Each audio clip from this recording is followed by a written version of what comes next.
오늘이 성탄절이잖아요. 거룩한 탄생의 절기다 이런 의미입니다. 오늘 성탄일 아니에요. 성탄일 하면 오늘이 예수님이 탄생하신 날 이렇게 하겠지만 우리 기독교에서는 성탄절 이렇게 지킵니다. 그래서 성탄을 기념하는 절기인 거예요. 이 성탄절이. 그래서 어디 가서 예수님이 25일 안 태어났다며 알고 있어 이렇게 하시면 돼요. 뭐 예수님 성탄절 태어났다니까 이렇게 안 우기셔도 됩니다. 이거는 성탄을 기뻐하는 절기인 것이에요. 근데 왜 오늘 아침에도 어떤 뉴스에 보니까 어떤 분이 저 앵커분이 저런 얘기를 하더라고요. 성탄절이 아닌데 자기 기독교인이 성탄절을 지킨다 막 이런 얘기를 하는데, 성탄절은 원래 이교도들이 지키던 절기예요. 동지잖아요. 원래 동지의 성탄절을 지켰거든요. 그러니까 동지가 밤이 가장 길잖아요. 가장 긴 밤, 어둠이 가장 긴 밤 끝에 밤을 깨고 예수님이 탄생하셨다. 빛으로 오신 예수님을 기념하기 위해서 이 동지의 원래는 동지의 성탄절을 지킨 겁니다. 근데 이제 달력이 바뀌면서 그 동지가 12월 25일이었어요. 근데 이제 달력이 바뀌면서 동지는 좀 미뤄지고 동지가 좀 이렇게 날들이 좀 비켜갔지만 그래도 25일에 성탄절로 지켰으니까 우리가 성탄절로 지키자 이렇게 해서 우리 기독교에서는 12월 25일을 성탄절로 지키고 있습니다. 근데 제가 성탄절을 다른 말로 하면 어떤 절기일까 생각해봐요. 이건 제가 생각한 거예요. 성탄절을 다른 말로 하면 기회절이다 이렇게 해도 괜찮겠다 생각이 들었어요. 기회절. 왜냐하면 성탄절은 여러 가지 기회를 주는 그런 절기가 되기 때문입니다.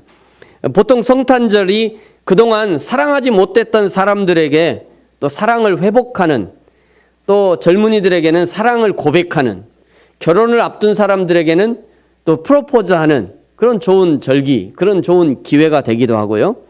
평소에 용서하지 못했던 사람들에게 용서할 기회도 주게 되고요. 서로 화해하지 못했던 전쟁터와 같은 곳에서 이 12월 24일, 25일 이날만큼은 전쟁을 그치자. 그러면서 또 화해와 평화의 기회가 되기도 하고요. 때로는 평소에 교회 가보지 못했던 사람들이 교회에 갈 기회가 되니 성탄절은 기회절이다. 이렇게 해도 좋을 것 같아요. 오늘 성탄절을 맞이하는 저와 여러분 우리 모두가 여러 가지 의미 있는 기회들을 맞이하시기를 축복합니다. 그 중에서도 가장 중요한 것 예수 그리스도를 나 개인의 구원자와 주님으로 맞이하는 기회가 되어지기를 예수님의 이름으로 축복합니다. 네, 어떤 사람들은요 예수님을 세계 4대 성인이다 이렇게 말하기도 합니다. 우리 초등학교, 중학교부터 배우나요? 세계 4대 성인 이렇게 하면서 공자, 석가모니, 소크라테스, 예수 그리스도 이러면서 이 사람들이 세대 4대 성인이다 이렇게 얘기하는데요. 아무리 생각해봐도 저기에 예수님은 어울리지 않습니다. 왜냐하면요 예수님의 말씀을 가만 살펴보면 저 세계 4대 성인이라고 하는 저 성인들이나 철학자들의 말과는 어울리지 않는 말들이 많이 있기 때문입니다. 유교의 창시자가 되는 공자는 논어에서 이런 얘기를 했다고 그래요. 지지자 불여호 지지자. 우리 한자를 아시는 분? 호지자 불여락지자. 이게 무슨 얘기냐면 안다는 것은 좋아하는 것만 못하고 좋아하는 것은 즐기는 것만 못하다. 참 이런 얘기를 들으면 그냥 무릎을 탁 치면서요. 역시 공자 세대 4대 성인일만 해 이러기도 하고요. 또 이런 말들을 이렇게 우리가 생각하면서 그래 너 즐거운 거 해라. 직장을 취직해도 또 뭔가 전공을 해도 자기가 즐거운 거 자기가 즐기면서 할 수 있는 것이 좋아. 이렇게 우리가 교훈을 하기도 하죠. 또 불교의 석가모니는 또 이렇게 얘기했습니다. 잘 아는 거죠. 색즉 시공, 공즉 시색. 이게 무슨 말이에요? 색은 실체가 있는 것이고 공은 실체가 없는 것인데 색과 공이 다르지 않으니 분별과 집착이 없이 그 실체를 꿰뚫어 보라 이런 뜻입니다. 어떤 사물이나 또는 현상을 꿰뚫어 보는 것이 중요하다는 거예요. 그냥 그 현상 자체를 보는 것보다 그 현상 너머에 있는 이 현상이 왜 이렇게 발생했는가를 꿰뚫어 보는 그런 눈이 중요하다, 이런 얘기를 한 거죠. 기가 막힌 얘기지요. 또요, 소크라테스가 이런 말을 했다고요. 내가 유일하게 아는 것은 내가 아무것도 모른다는 것뿐이다. 그러니까 모른다는 건데, 나 몰라요, 이런 얘기인데, 이 철학자들은요, 모르는 것도 철학적으로 얘기해야 돼요. 내가 유일하게 아는 것은 내가 아무것도 모른다는 것이다. 이 철학자가 또 이런 얘기하면, 이야, 역시 철학자는 다르다, 이렇게 얘기하죠. 저 같은 범인이 제가 잘 모르겠는데요, 그러면 목사님이 그것도 모르시냐고 이러면서도 저런 철학자가 나 모르겠는데, 그러면 이야, 역시 막 이렇게. 그 다음에 이제 세계 4대 성인 중에 한 사람이 예수님이잖아요. 예수님. 그런데 예수님의 주장과 가르침은 매우 당돌하고, 위에 3명의 성인들과 3명의 이 성인들과는 가르침의 결이 전혀 달라요. 위에 3명의 성인들은 이러이러한 고상한 지식이 있고, 나는 이러이러한 고상한 지식을 깨달았는데 너희들도, 나의 제자들도 이런 지식을 깨달았으면 좋겠다, 이 정도 수준이라면 예수님의 가르침은요, 상당히 도발적입니다. 예수님이 이렇게 말씀하셨어요. 나는 길이요 진리요 생명이니 나로 말미암지 않고는 아버지께로 올 자가 없다. 나는 포도나무요 너희는 가지라. 너희가 내 안에 붙어 있어야 열매를 맺는다. 뿐만 아니죠. 나는 생명의 빵이다. 나는 세상의 빛이다. 나는 양의 문이다. 나는 선한 목자다. 나는 부활이요 생명이다. 여러분, 이 위에 3명의 성인들과 비교해 보면 이 예수님의 가르침은 상당히 교만한 가르침처럼 보입니다. 굉장히 교만해 보이고요, 자기중심적이고요. 그러면 뭐 다른 사람은 뭐야? 나는 생명의 빵이다. 그럼 다른 사람은 뭐야? 그럼 나는 세상의 빛이야. 그럼 다른 사람은 뭐냐고? 내가 선한 목자래. 그럼 다른 사람은 뭐냐고? 4대 성인이라고 하는 다른 사람은 뭐냐고요, 도대체? 그러니까 이런 예수님의 이런 주장을 보면요, 굉장히 교만해 보입니다. 또 굉장히 자기중심적으로 보여요. 이 세계 4대 성인에 끼워줄 것이 아니라 아주 급하게요, 정신병원에 보내야 될 것 같아요. 빨리 불러가지고 예수님 빨리, 저 정도 주장하는 정도면 빨리 그 정신병원에 가야 될 것 같은. 여러분, 그럼에도 불구하고 예수님이 이렇게 주장하시는 이 주장에 대해서 벌써 2000년이 지난 지금까지도 예수님의 이런 주장은 아무런 반론이 없이 받아들여지고 있고요, 여전히 세계 4대 성인으로 추앙을 받고 있다는 거예요. 여러분, 그러면 우리도 생각해야 될 것입니다. 이런 주장을 하는 예수님을 정말로 믿고 그의 주장을 따를 것인가? 아니면 빨리 구급차를 불러가지고 예수님을 정신병원에 입원시키든지. 만약 예수님이 이런 주장을 정말 쓸데없는 주장이다, 정신 나간 주장이다 라고 생각한다면 아직도 기독교를 믿고 있는 친구들, 가족들 빨리 빼내야 할 것 아닙니까? 예수님과 함께 정신병원에 보낼 수는 없는 거잖아요. 그러나 만일 천에 하나 만에 하나 이 예수님의 주장이 사실이라면, 적어도 기독교인들이 이 예수님의 주장을 정말 믿는다면 우리는 예수님을 세대 상위 4대 성인으로 취급하는 것에 대해서 아주 단호하게 거부해야 될 것입니다. 왜냐하면 예수님은 그의 주장대로 인생의 길이 되시고 인간 생명의 근원이시며 세상 만물을 다스리시는 진리가 되기 때문입니다. 오늘 함께 예배하는 저와 여러분에게 오늘 이 예수 그리스도에 대한 확실하게 정리하고 내 마음속에 예수 그리스도가 누구인지, 그리고 나는 그와 어떤 관계를 맺으며 살아가야 할지를 정립하는 오늘 일생일대의 기회의 날, 기회절이 되시기를 예수님의 이름으로 축복합니다. 오늘 마태복음 2장에는요 일생일대의 기회를 맞이한 3명의 동방박사들을 소개하고 있습니다. 동방박사가 이렇게 3가지 예물을 가지고 왔죠. 황금과 그다음에 몰약과, 그리고 또 뭐였죠? 유양. 황금, 몰약, 유양. 당시에 아주 최고의 예물이었다고 그래요. 이 동방박사가 이 세 가지 예물을 드렸다고 하니까 아마 동방박사가 3명이었을 거야, 이렇게 생각하는 건데요. 정확히 3명이었다라고 기록되어 있지는 않습니다. 3가지 예물을 드린 거지 온 사람이 3명이다 이렇게 기록. 또 이거 갖고 또 기독교인들은 막 성경에 그렇게 안 써졌다고 얘기하세요. 성경에 예물을 3가지 드린 거지 3명이 온 것은 아니야 이렇게 얘기하시면 정확해요. 그래서 이 동방박사가 3가지 예물을 가지고 온 거죠. 또 동방박사라는 것은 동쪽에서 온 박사 이런 의미거든요. 동방은 어디냐 또 이러면서 동방이 대한민국이다, 동방의 작은 나라 이러면서 동방이 대한민국이야. 어떤 이단들은요, 동방은 한국인데 동방의 작은 나라 한국에서 메시아가 나는데 그 메시아가 곧 우리 교주야 이렇게 또 주장하는 이단들이 있어요. 아닙니다.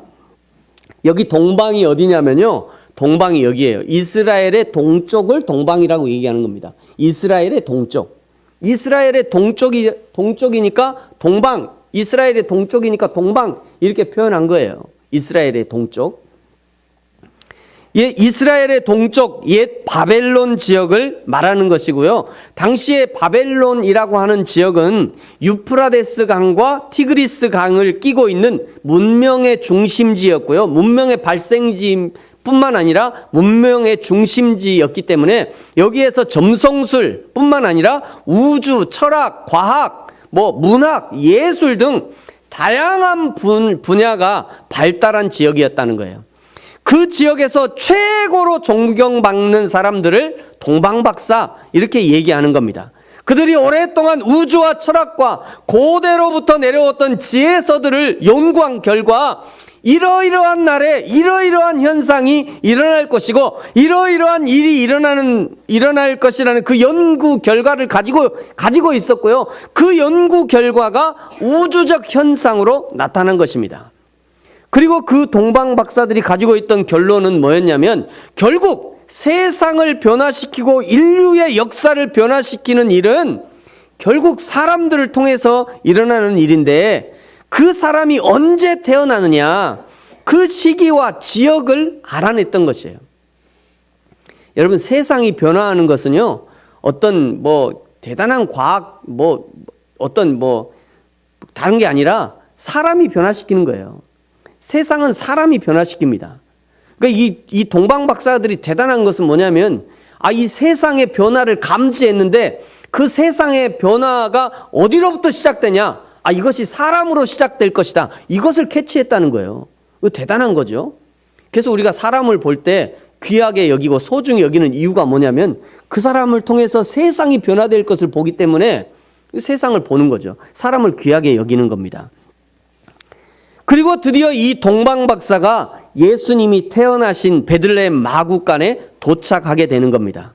오늘 이 동방 박사들을 통해 우리에게 말씀하시는 교훈은 무엇인가? 첫 번째는요, 우리는 그곳에 계신 하나님을 만나야 된다는 것입니다. 여러분 11절 우리 같이 한번 읽을까요? 11절입니다. 시작. 집에 들어가 아기와 그의 어머니 마리아가 함께 있는 것을 보고 엎드려 아기께 경배하고 보배압을 열어 황금과 유향과 모략을 예물로 드리니라. 아멘. 그 집에 들어가서 동방 박사들이 거기에 도착했다는 거예요. 그 집, 그 작은 집에, 그 시골집에 도착했다는 거예요. 시저의 궁전이 아니었습니다. 예루살렘 성의 성전이 아니었어요.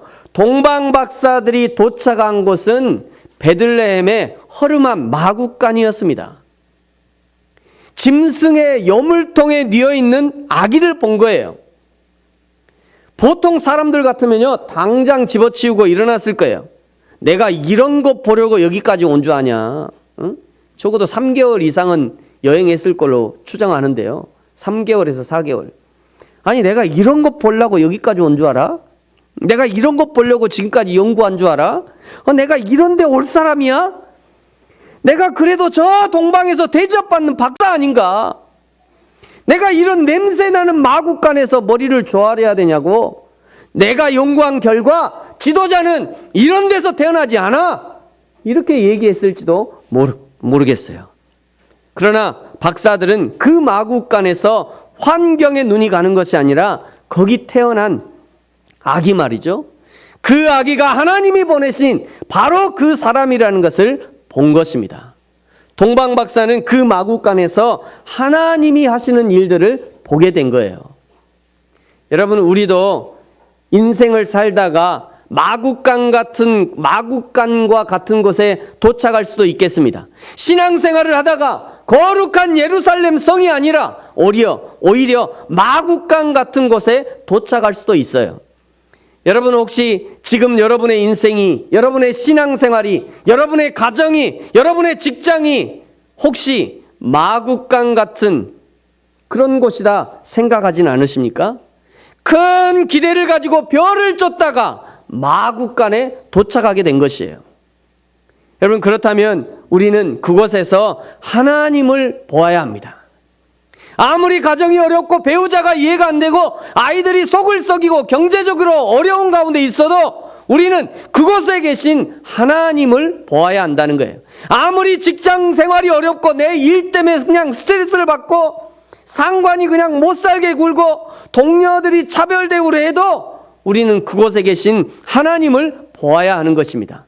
아무리 학교 생활이 어려워도 우리는 그곳에 계신 하나님을 보아야 하는 거예요. 때로는요, 교회가 마구간 같을 수도 있습니다. 내가 이러려고 이 교회 섬기는 줄 알아? 내가 누군데? 내 캐리어를 봐. 나 큰 교회 섬기던 사람이야. 내가 이런 사람인데 내가 이런 교회를 섬겨? 여러분, 그래도 교회가 비록 마구간 같은 교회라 할지라도 그곳에 계시는 하나님을 볼 수 있어야 되는 거예요. 비록 내가 오늘 마구간에 도착해 있다 할지라도 거기서 하나님을 만나고 하나님과 동행하면 그곳이 곧 천국으로 변화되어지는 것입니다. 두 번째, 우리는 가장 좋은 것을 하나님께 드려야 합니다. 11절 후반절, 저 빨간 부분만 같이 한번 읽어볼까요? 시작. 보배 앞을 열어 황금과 유향과 모략을 예물로 드리니라. 아멘. 동방박사들은 별을 보고 왔다가 마구간 앞에 있는 거잖아요. 동방박사들은 왕을 찾아왔다가 목수의 아들 앞에 지금 서 있는 겁니다. 이 정도면 실망을 해서요, 자신들이 가지고 온 예물 중에 일부만 드리든지 아니면 다음 기회에 오겠다고 하고 바로 뒤돌아서 가는 경우 나올 만도 한데 말이죠. 그런데 동방박사들은 자기들이 가져온 가장 좋은 것을 예수님께 드리고 있는 것입니다. 사람들은 어떤 기대를 가지고 왔다가 그 기대에 미치지 못하면 대부분은 처음에 생각했던 것보다 자신들의 헌신을 줄여버립니다. 그러나 지혜 있는 사람은 가장 좋은 환경에 처해 있든지 아니면 가장 나쁜 환경에 처해 있든지 항상 자신의 최선을 다하는 것입니다. 이것이 지혜 있는 사람과 보통 사람들의 차이일 것이에요. 예수님을 믿는 성도들에게 항상 최선의 지혜로운 행동을 요구하십니다. 누가복음 6장에 보면요, 이런 말씀들이 있어요. 원수를 사랑하고 미워하는 자들을 선대해라. 원수를 사랑하고 미워하는, 이게 지금 제자들에게 하는 얘기거든요. 제자들, 너희들 원수를 사랑하고 미워하는 자를 선대해라. 저주하는 자가 있냐? 그 저주하는 자를 축복해줘라. 너희를 모욕하는 자가 있어? 그들을 위해서 기도해줘라. 너희의 입뺨을 치거든 저 뺨도 돌려대라. 누군가 너희에게 겉옷을 요구하거든 너희의 속옷도 거절하지 말아라. 구하는 자에게 주고 돌려받으려고 생각하지 말아라. 이게 12월만 해도요, 참 저희 교회가 작은 교회인데도 정말 많이 와요. 이게 요구하시는 분들이 되게 많이 오거든요. 교회는 항상 좀 준비해 놓습니다. 항상 오시는 분 조금씩이라도 드리려고 항상 준비해 놓는데 어떨 때는 하루에 2명, 3명이 막 오시는 경우들도 있어요. 왜 그러냐면 제가 왜 이렇게 오늘 자주 와요? 이렇게 물어보면 다른 교회는 안 줘요, 목사님. 다른 교회 안 줘갖고 여기 온다는 거예요. 줘야지 어떻게 해요, 그거를. 예. 그렇다고 많이는 안 줍니다. 많이는 못 주죠. 그래도 항상 오시면 드리려고 항상 준비는 해놔요. 그렇다고 소문은 내지 마세요. 소문 내지 마시고. 네, 어떨 때는요, 막 정말 이게 막 목사님 구제연금 좀 주세요. 막 이런 분이 계셔요. 깜짝 놀라가지고 목사님 구제연금 교회 있잖아요. 저 좀 주세요. 막 내가 막 화를 내요. 그런 분들은 지금 말이 되냐고 그게. 응? 우리 성도님들 말이야. 이 헌금하려고 얼마나 수고하시고 일주일 동안 준비해갖고 오시는데 어떻게 그거를 그냥 달라고 그러냐고. 당신이 사지가 멀쩡해가지고 이럴 수가 있냐고. 안 된다고 막 오지 말라고 다. 오지 말라고는 안 해요. 오지 말라고는 하는데 그러시면 안 된다고. 이 헌금이 얼마나 중요한 거지 아냐고. 응? 성도들 말이지. 우리 성도들 먹지 않고 아꼈다가 헌금하는 거 그거 내가 드리는 건데 어떻게 이렇게 당당하게 달라고 그러냐고 막 제가 그렇게 얘기를 합니다. 그리고 꼭 쥐어 보내줘요. 네, 여러분 성경이 그렇게 얘기하는 거예요. 구하는 자에게 주고 다시 달라고 하지 말아라. 남에게 대접을 받고자 하는 대로 너희도 남을 대접해라. 이거 황금률이잖아요. 이런 말을 예수님이 그냥 하실 일이 없지 않습니까? 하나님의 지혜가 있기 때문에 이 말씀을 하시는 거예요. 이것이 세상을 이기는 방법이기 때문에 하나님이 이 말씀을 우리에게 주시고 계시는 겁니다. 사랑하는 성도 여러분, 여러분이 지금 하나님 앞에 있다는 것을 인정하면서 여러분 할 수 있는 최선의 것을 하나님 앞에 드리시기 바랍니다. 그것이 마음이든지 시간이든지 나의 재능이든지 물질이든지 거기서 좀 빼고 드리는 것이 아니라 나의 최선을 가지고 하나님 앞에 드릴 수 있어야 됩니다. 세 번째는요, 우리는 하나님께 방향 제시를 받아야 합니다. 12절 같이 한번 읽겠습니다. 시작. 그들은 꿈에 헤롯에게서 돌아가지 말라 지시하심을 받아 다른 길로 고국에 돌아가니라. 아멘. 이 동방박사들은 마구간에와 아기 예수님을 보고 자신들이 준비해온 최선을 드리고 그리고 이제 다시 도국으로 돌아가려고 하는데 그 돌아가려고 하는 길을 다른 길을 제시받은 거예요. 방향을 바꾸라고 얘기하신 겁니다. 이럴 때요, 나름 고집 있는 사람들은 그래 내가 마구간까지도 이해해. 그래 내가 준비한 예물까지도 다 드렸어. 그런데 돌아가는 길은 아니잖아. 돌아가는 길은 우리가 원래대로 해야 되지 않아? 나도 계획이 있잖아. 응? 아니 다 이해한다니까. 다 이해해. 근데 마지막 하나 이거는 아니지 않는가? 어떻게 이것까지도 바꾸라고 그러지? 우리가 많이 양보했잖아. 돌아가는 길 우리가 다 알아보고 왔거든. 그럼 돌아가는 것은 우리대로 우리 생각대로 해야 되는 거 아니야? 우리 동방박사잖아. 그리고 끝까지 자기의 고집을 부리는 사람들이 있습니다. 여러분 하나님 앞에서 우리의 길을 수정받을 때가 가끔 있습니다. 우리도 내가 전혀 생각하지 않았는데 하나님이 우리의 길을 수정하실 때가 있다는 거예요. 평생 해오던 신앙생활에 패턴을 바꾸라고 요구하는 경우들도 있습니다. 평생 알아왔던 진리라고 생각했던 그것들을 성경적으로 수정해야 되는 경우들이 있어요. 부모로부터 물려받은 습관, 버릇도 예수님이 새롭게 알려주시는 습관으로 바꿔야 하고요. 예수님이 원치 않는다면 그 버릇까지도 교정해야 된다는 것이에요. 교회란 이거지. 나름대로 교회에 대해서 결론을 가지고 있는 사람들도 있을 것입니다. 그런데 성경에서 교회란 이래야 한다고 말씀하시면 성경이 말씀하시면 그 교회마저도 그 교회관마저도 성경적으로 바꿔야 된다는 것이에요. 목회자란 이래야지. 성도란 이래야 돼. 목회자란 이래. 성도들은 목회자는 이래야지. 또 목회자는요, 성도는 이래야지. 이런 또 관점을 가지고 있는 사람들이 있어요. 설령 그렇다 해도 만약 성경이 다른 것을 말씀하시면 성경이 원하는 대로, 성경이 얘기하는 대로 우리의 생각들을 바꿔나가야 될 필요가 있는 것입니다. 여러분 의외로 많은 성도들이 이런 부분 때문에 시험이 들잖아요. 목회자란 이래야 돼. 성도는 이래야 돼. 교회는 이래야 돼. 다 평생 내 몸에 있던 그런 습관들 그거 막 바꾸라고 하면 막 평생 내가 30년 40년 예수 믿으면서 이렇게 알고 왔는데 목사님 또 다른 걸 얘기하셔. 이거 성경에 있기는 있죠. 목사님 알아요. 성경은 얘기하는데요. 이게 문제예요. 늘 성경이 얘기하면 그럼 성경 얘기한 대로 저를 바꿀게요. 이래야 되는데 목사님 성경은 얘기하는데 저는 틀려요. 이렇게 요런 부분 때문에 사실은 시험에 드는 경우들이 많습니다. 오늘 동방 박사가 자신들이 돌아갈 길을 바꿨던 것처럼 여러분 우리도 우리의 길을 바꿀 수 있어야 합니다.